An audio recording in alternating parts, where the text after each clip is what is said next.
Yeah, man. Oh yeah, man. Thank you for sharing that, man. That's hip hop history, man.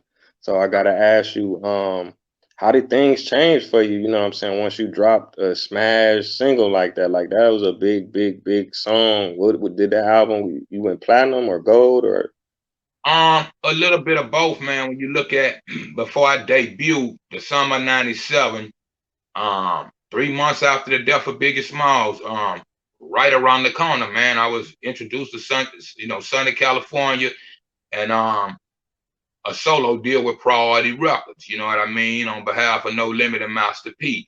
So once I got over there with those guys, of course it wasn't an overnight thing. I had been doing my thing since a kid, since elementary school, so it's a dream come true and well worth the wait. So somewhere around the lines, I'm a June baby, so that summer of '97, I just had, I think I was turning 23 years old, and that was on the table for me as a young kid. I can look back now and just see how blessed and knew that at the time.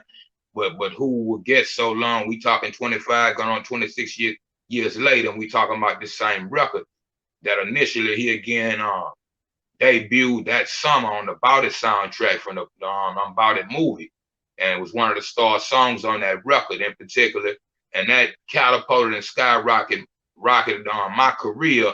January of '98, if I released on January 22nd, I want to say to I think to be exact, by February 7th, it was 3 weeks later, it was certified gold. But keeping in mind, he again mentioned the Body soundtrack, I think it was platinum or something like that already, if not 2 times platinum. So really kind of touching the platinum plateau before gold. And somewhere along the lines, I want to say bars of my word is gold. If not, I mean, it's platinum. He again, like I say, talking 26 years later. So you can imagine if it was gold in 3 weeks, by the books, it might say 700 or something thousand, records sold within that time.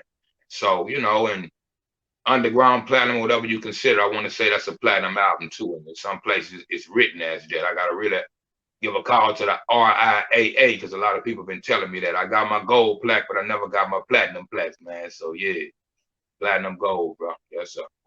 Oh yeah. They definitely gonna have to give you that plaque for that one, cause like I say, man, that was a banger. That was like a industry changing song. That's like when the South just turned it up all the way, and that was like the catalyst, in my opinion, because it was on the movie soundtrack, it was on your album, then you had the single, so it is platinum one, two, three times over. You know what I'm saying? And it changed the game really. You know, because like you said, Biggie died, then it was just right on time. You know what I'm saying? And Yeah, Balls of My Word is a classic album. I bought that album when I was a kid, man. I remember How You Do That there. Then you had the cut with Mystical, Bring the Noise. That was banging. Then you had now the cut with Fiend. Was that on there or was that on Fiend yeah. album? Nah, that was on that album. As a matter of fact, me fiending out Yeah, time so hard joint. Yeah, was that's a like really. classic. Yeah, that was like the first single after How You Do That there, that debut, Balls in My Word. And I was kind of skeptical because it wasn't that hood bang. I mean, well, I'm not saying hood banger, but club banger that How You Do That there was. And the world took to that as well. And of course, the record, went on and on, you know what I mean, until whatever took place with Priority Records or whatever. But yeah, it stayed at that top plateau. Number one on hip hop and R&B Billboard record that year, and as well as on Billboard on number 12 on the pop charts of Billboard. So it hit Billboard twice after the debut, man. So yeah, phenomenal time and situation, man. Absolutely. Yeah. Ghetto Child trying to make it, man. That was a special record right there.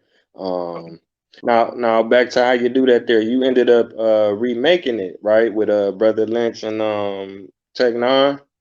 Yeah, you hip to that, man. I had a chance to go over the Strange Records, man, about 2010 to about 2012.